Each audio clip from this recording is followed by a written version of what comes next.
E nele programa de hoje, eu tenho o senhor Pedro e a senhora Anabelle. Senhor Pedro, ustedes tiveram quanto tempo de sofrimento? Más de 15 años. Mais de obispo. 15 anos. Correcto. E você se acuerda como empezó? Así es, señor obispo. Nosotros empezamos nuestro sufrimiento por separado. Yo estando soltera en casa con mi mamá, ahí comenzó el sufrimiento. Después de tener una familia estable, como se dice, papá, mamá, hermanos, empezó el problema cuando hubo una separación de mis padres. Al ellos separarse, empezó el sufrimiento en sí en mi madre. ¿Por qué? Porque para ese entonces mi mamá tenía a mi papá como un todo, como una esperanza, su meta, sus ojos fijos en él.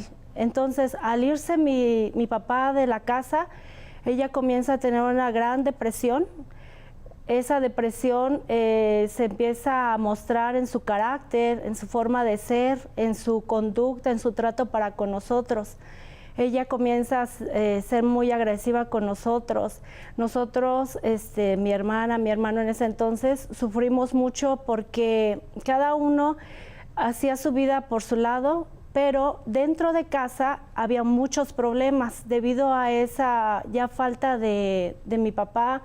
Y al ver a mi mamá en angustias, eran constantes depresiones que ella lloraba, sufría, no dormía, en las noches ella era insomnio, y era un llorar, un constante llorar, una desesperación, una angustia de nosotros al verla así.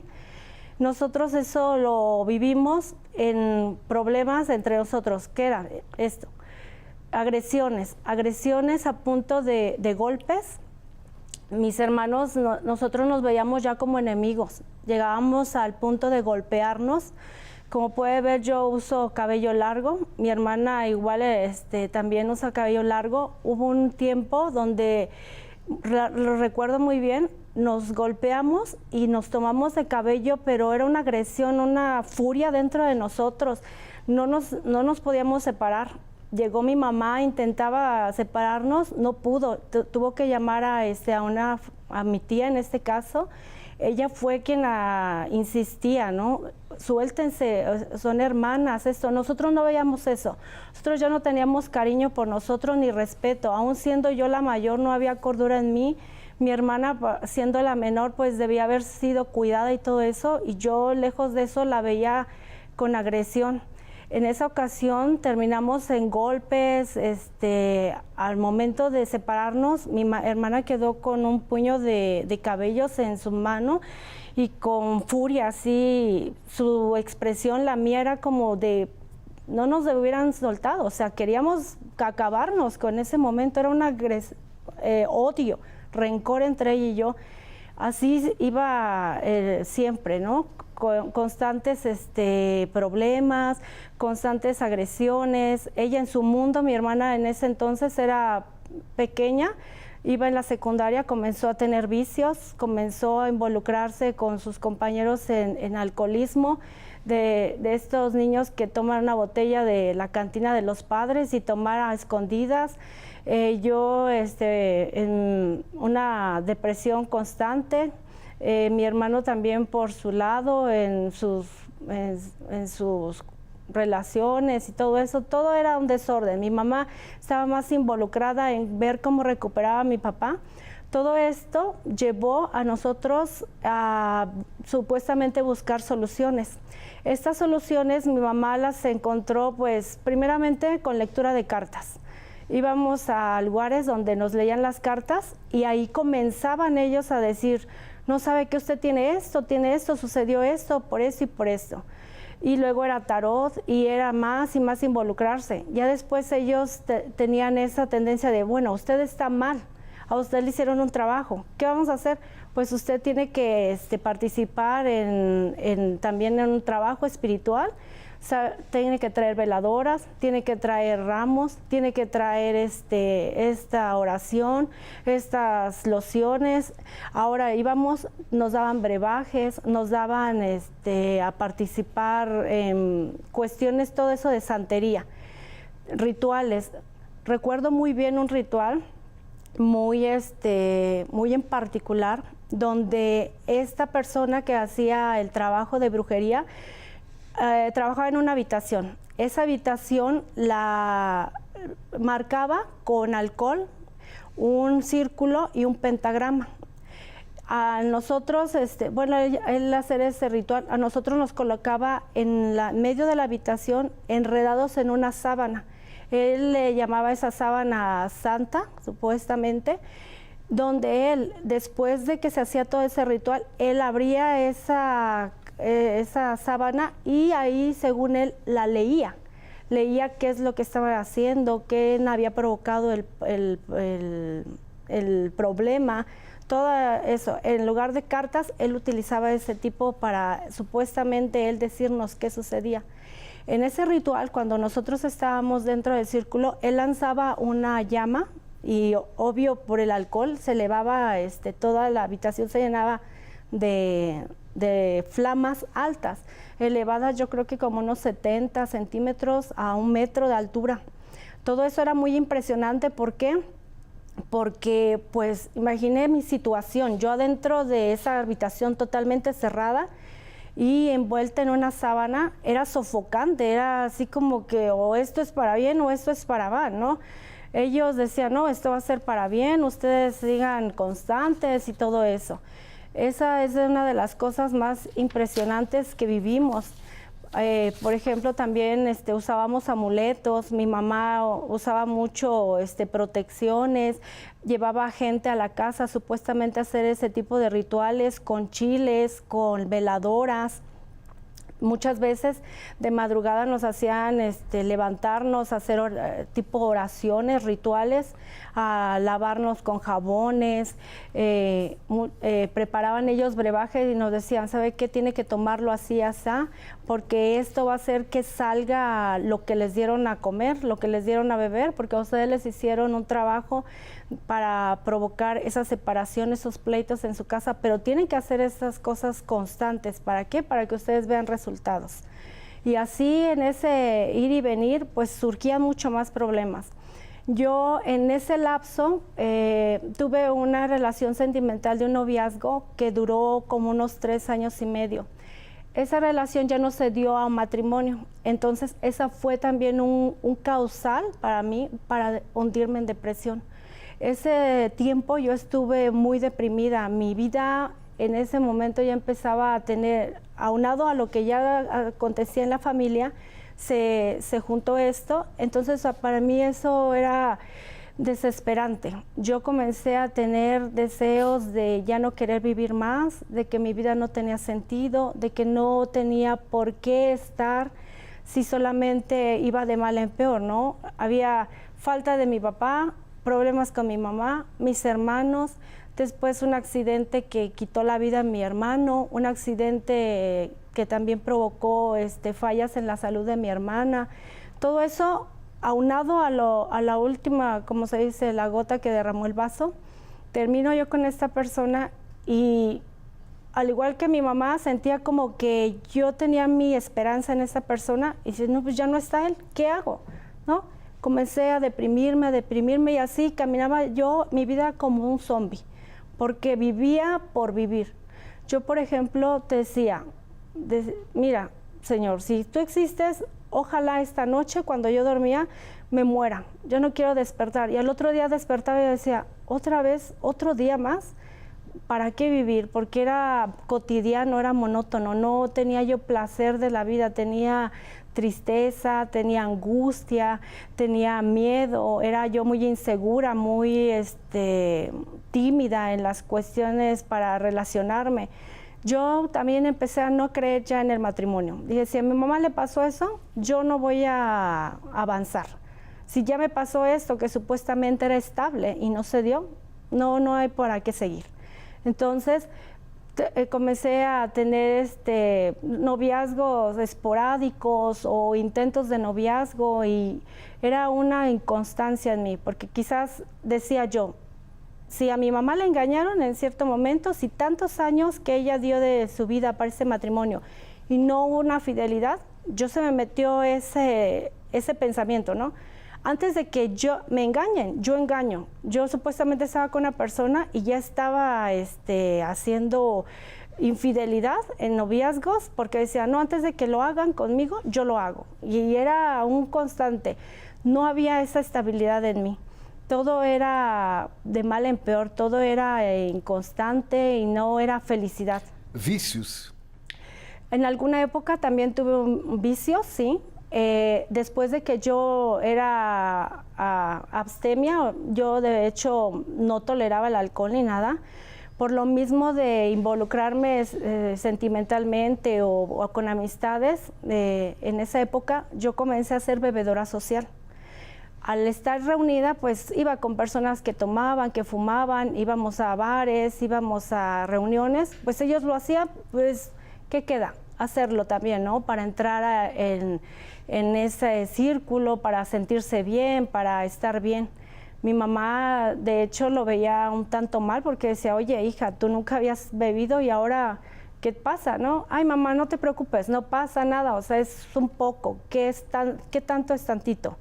A ese grado llegué yo al ser bebedora social en esa época, un lapso de unos 6, 8 meses, que sí fue ya constante en mis salidas, cada 8 días, entre semana. Luego ni siquiera esperaba fin de semana. Si había una oportunidad de ir un martes, miércoles a tomar la copa, una cerveza, adelante, ahí estaba yo presente. Problemas económicos? Pues en esa época yo no sé de dónde sacaba, más que nada, pues le comentaba, estaba yo en casa de mamá y ella era la que llevaba todo. No sé cómo le hacía ella, pero siempre sacaba para esas cuestiones, había dinero.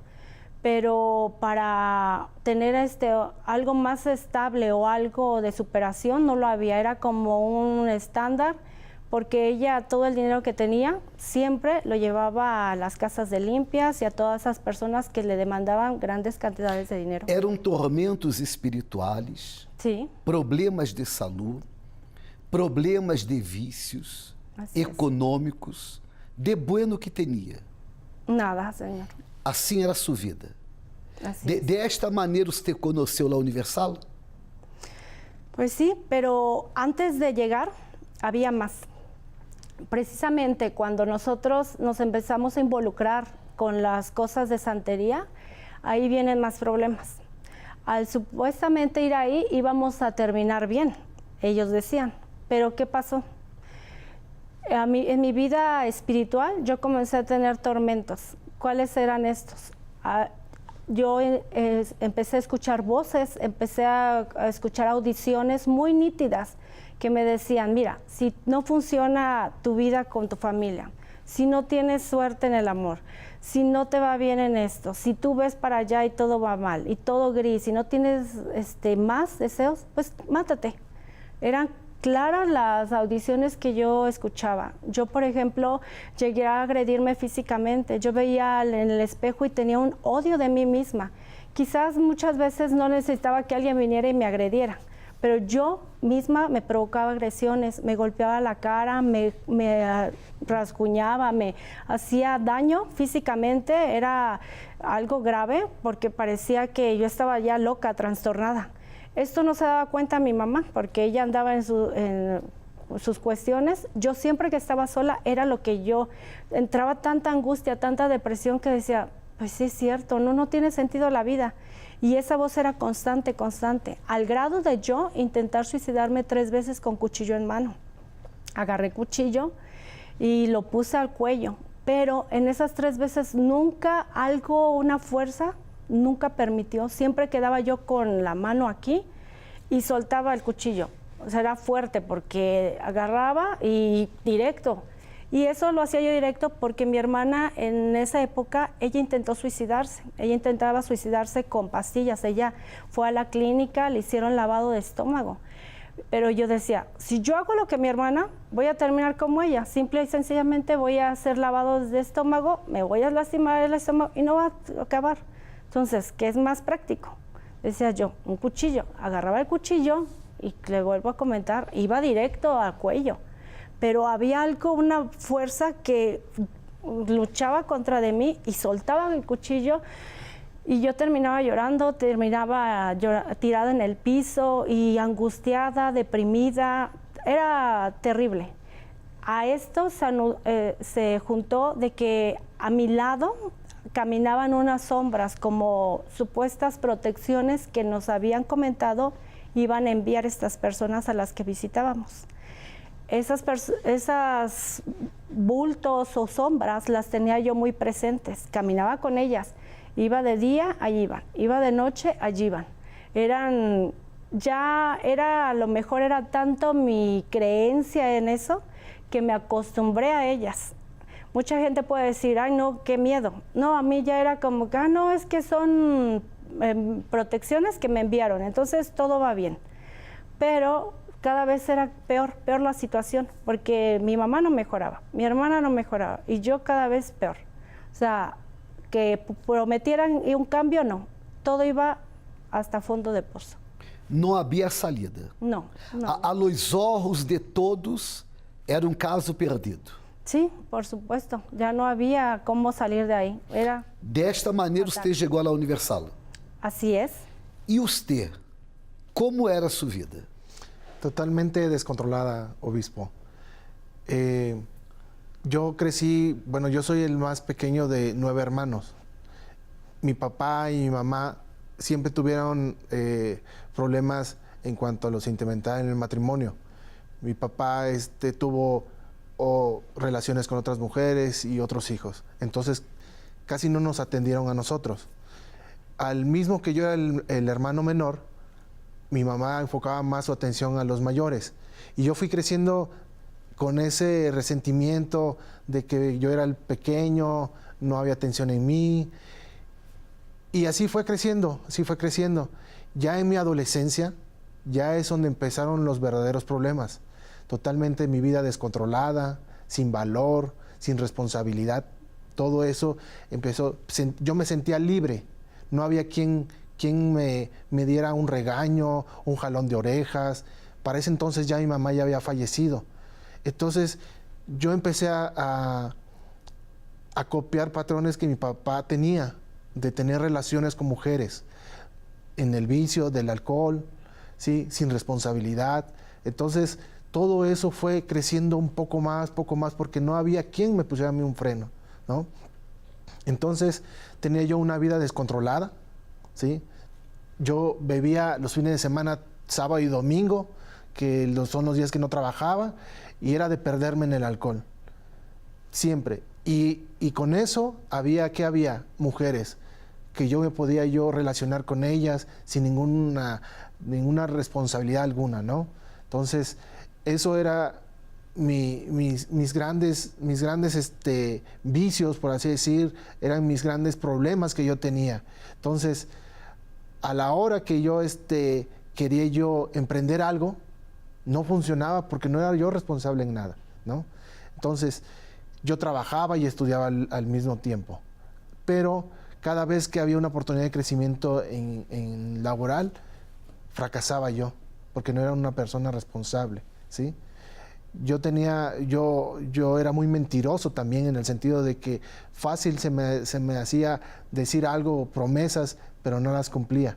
Ese era uno de los grandes problemas también que tenía. Ahora, a raíz de eso, de querer tener cosas materiales, me fui endeudando con tarjetas. Mire, déjeme hablar uma coisa, porque usted dijo algo muy importante. En los días de hoy, hablar una mentira parece uma coisa sencilla. Claro. Parece uma coisa normal. Pero eu quero que você entenda que entre el bien e el mal, quem será mais forte em minha vida será aquele que eu hago sua vontade. Entenda, por favor. Você pode ser a vontade del bien ou a vontade del mal. Você pode ser a vontade de la luz ou de las tinieblas. Você pode ser a vontade de Deus ou del diablo. Jesus dijo que el diablo es el padre de la mentira. Ele es el padre de la mentira. Si yo vivo e hablo la verdade, eu hago a vontade de Deus, Deus em minha vida tendrá poder, será forte. Agora, se uno toma a decisão de viver em la mentira, de hablar mentiras, de viver em el engaño, el padre del engaño, de la mentira, en esta vida será fuerte e tendrá poder para hacer lo que quiera e em la hora que quiera. E ele que és, ele padre de la mentira, ele vino para roubar, matar e destruir. Parece uma coisa sencilla, pero esto es la verdade. E es esto que ensinamos também em la Universal. Em la Universal ensinamos a palavra de Deus, que quando praticada, quando obedecida, transforma a vida de qualquer. Então, a usted lhe gustava las mentiras. Bastante, señor obispo. Demasiado. Demasiado. Y es que con eso yo podría salir librado de los problemas, ¿sí?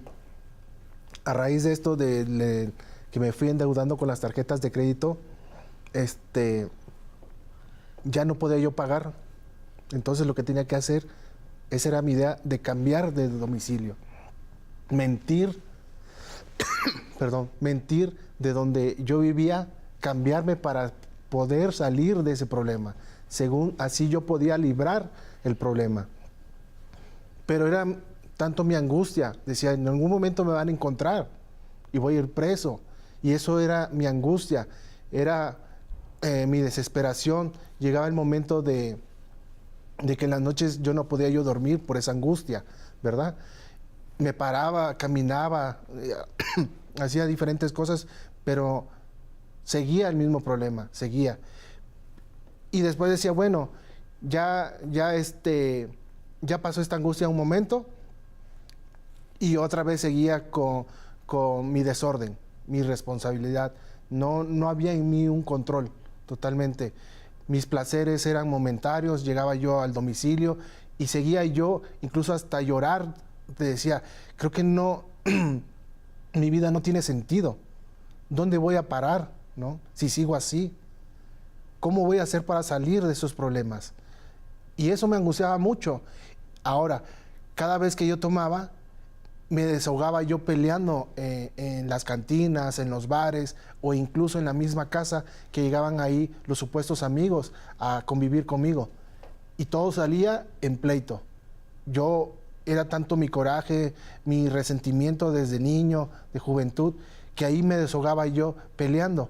Hasta cuando había riñas ahí entre amigos, iban por mí para poder pelear y supuestamente ganar, ¿no?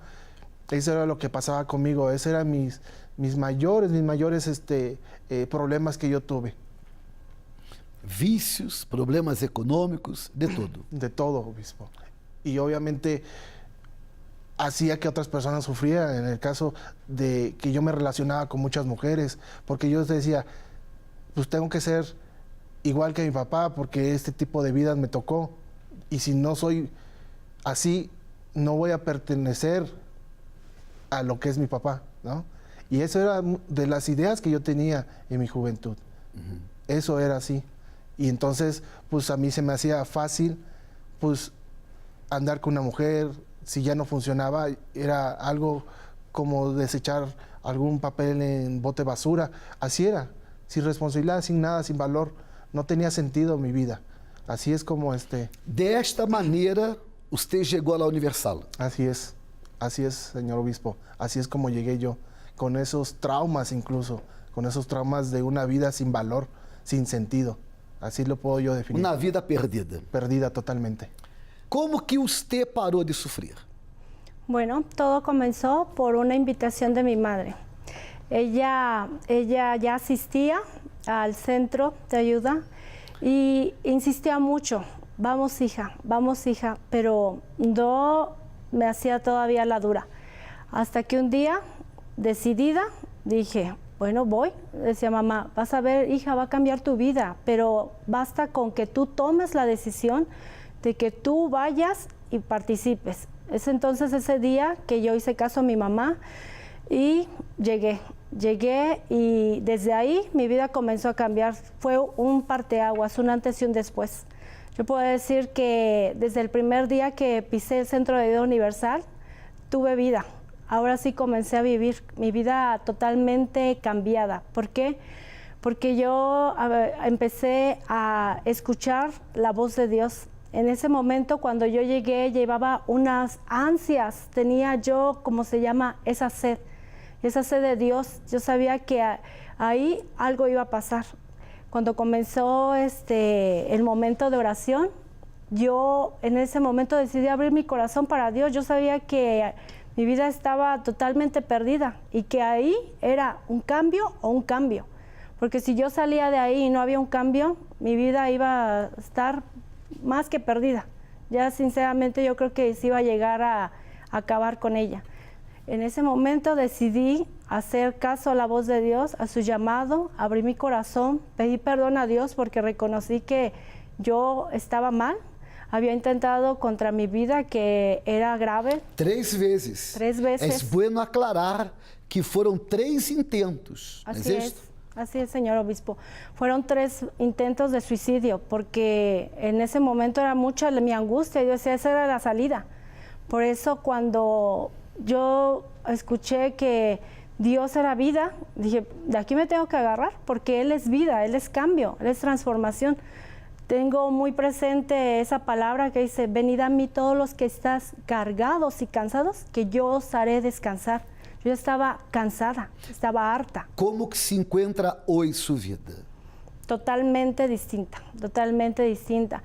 Ya hoy en día, con lo que es mi mamá, mi hermana, la relación muy bien, mucho mejor. ¿Por qué? Porque ya hay armonía entre nosotros, ya hay comunicación, ya hay cariño, hay respeto, hay valor de nosotras como mujeres, tenemos valor. ¿Por qué? Porque ahora ya nuestro valor ya no está en una persona, sino ahora está en un ser maravilloso que es el Señor Jesucristo. Ahí está nuestra meta, nuestra confianza, nuestra esperanza. Ahora ya tenemos paz, tranquilidad, hay cambio de vida, hay salvación. Está con nosotros el Espíritu Santo, que es lo más importante, ese cambio, ese gozo, esa paz, esa estabilidad, esas ganas de vivir. Los tormentos espirituales desapareceram. Así es, señor obispo, yo ya no veo bultos, ya no oigo voces, ya no tengo sombras persiguiéndome. Sé que el único espíritu que está en mí es el Espíritu Santo, no hay espíritus malignos ahí diciéndome que atente contra mi vida. Las enfermedades. También terminaron porque a causa precisamente de esas depresiones yo tenía fuertes dolores de migraña y al grado que me medicaron. Estuve medicada con ergotamina y cafeína y pues ya ahora totalmente ya no hay dolores de migrañas ni constantes, porque eran constantes, eran de día y noche. Los vicios. Ya no, es más, ya no tolero ni el aroma del alcohol, ya no lo soporto. Su vida hoy, ¿cómo es? Totalmente cambiada, totalmente. Ya no tengo yo deudas, que era una de las cosas que me angustiaban, que no me dejaban dormir. Y otra de las cosas es que cambié mi forma de pensar. Ahora mi vida tiene valor, obispo. Hoy ya no necesito del alcohol, ya no necesito andar en parrandas, en bares, nada de eso. Ya no necesito estar con mujeres para sentirme macho, porque era lo que yo a veces sentía, ¿no? Solamente así me sentía yo hombre de cierta manera con valor. Hoy ya sé que mi vida tiene un valor, ya sé que tiene un sentido, tiene un propósito. Usted está hablando coisas importantes. Esta es outra. Para el mundo, para que el hombre sea hombre, necesita tener muitas mulheres. Claro, eso es. Ahora, para Deus, el hombre que es hombre de verdade, es marido de uma sola mulher. Correcto. Ou seja, há muitas pessoas que não conhecem a verdade e pensam que estão fazendo coisas corretas. Corretas para o mundo, pero para Deus não. E o problema é que todo lo que uno siembra, uno cosecha. Se uno siembra coisas malas, aún pensando que são corretas, que são buenas, uno vai a cosechar lo malo. Agora, quando uno conhece a verdade, uno empieza a sembrar lo bueno e vai a cosechar lo bueno. Claro. Então, quizás para você que participa desta programação, é uma loucura. Pero de acordo com a palavra de Deus, el hombre que é homem de verdade, é marido de uma sola mulher e vive também em la verdade. Que mais cambiou? Totalmente mi pensamiento, porque era una lucha constante en mí. Dentro de mí había esa lucha del orgullo, de ese egocentrismo, de que siempre yo y siempre quiero yo para mí las cosas. Entonces empezó a cambiar paulatinamente. Yo empecé a asistir, empecé yo a reconocer mis errores, empecé yo a cambiar mi modo del día al día, de amistades, de relaciones. Ya yo empezaba a hablar con verdad, ya la mentira yo la empezaba yo a ya no repetirla, ya no luchar contra eso principalmente, porque para mí era muy rápido mentir para salir del problema, pero eso fue cambiando, al momento de que hasta yo mismo me sorprendía, ¿no?, de esa situación. Ya no, ahora, en el caso de la deuda, se pagó, ya no tenía esa deuda, ya totalmente mi vida empezaba a cambiar paulatinamente, pero yo sabía que era un paso importante, porque ya al sentirme así, ya sentía yo que valía, tenía un valor en mí. Eso acontecía, así es donde empezó a cambiar mi vida poco a poco. La vida hoy es nueva. Totalmente, de pensamiento, de actitud, es totalmente. La vida sentimental. Esa es una de las grandes bendiciones, obispo. Yo al tener esos pensamientos de tener varias mujeres, de relacionarme, de sentirme macho, ahí conocí a mi esposa, ahí conocí a la verdadera mujer, y es donde yo hice la promesa de solamente una mujer. Cambió totalmente ese pensamiento absurdo que yo tenía, y ahora soy feliz con mi esposa. Vamos a cumplir 8 años de casados, obispo. Ahora yo no necesito otra mujer, yo no quiero otra mujer. Yo ahora es a la mujer que amo y estoy seguro que es a la que siempre... declaração, hein? Exacto. Sí. La vida econômica como es hoy. Hoy yo ya no tengo deudas. Ajá. Ese es uno de los puntos muy importantes, no tengo deudas. Ya no tengo esa necesidad de endeudarme para conseguir cosas, ¿sí? Hoy nuestra vida económica es estable. Hoy podemos gozar de tener una vida estable en el sentido de lo que se nos antoja podemos comprarlo, ya no pedir prestado, nada de eso, porque sabemos que Dios nos ha bendecido. Que conquistas que ustedes tuvieron en la vida económica? Ahora tenemos un negocio, trabajamos juntos, nos ha bendecido, nos ha abierto puertas, nos ha dado visión Dios, tenemos un auto propio, tenemos una casa, y eso es una de las grandes bendiciones que nosotros tenemos ahora, porque hemos sido fieles también nosotros. E como su señora dijo, lo más importante, que es la presencia del Espíritu Santo. Así Amén. es. Así es, señor obispo. Que Deus bendiga a ustedes muito mais. Gracias. Muchas gracias.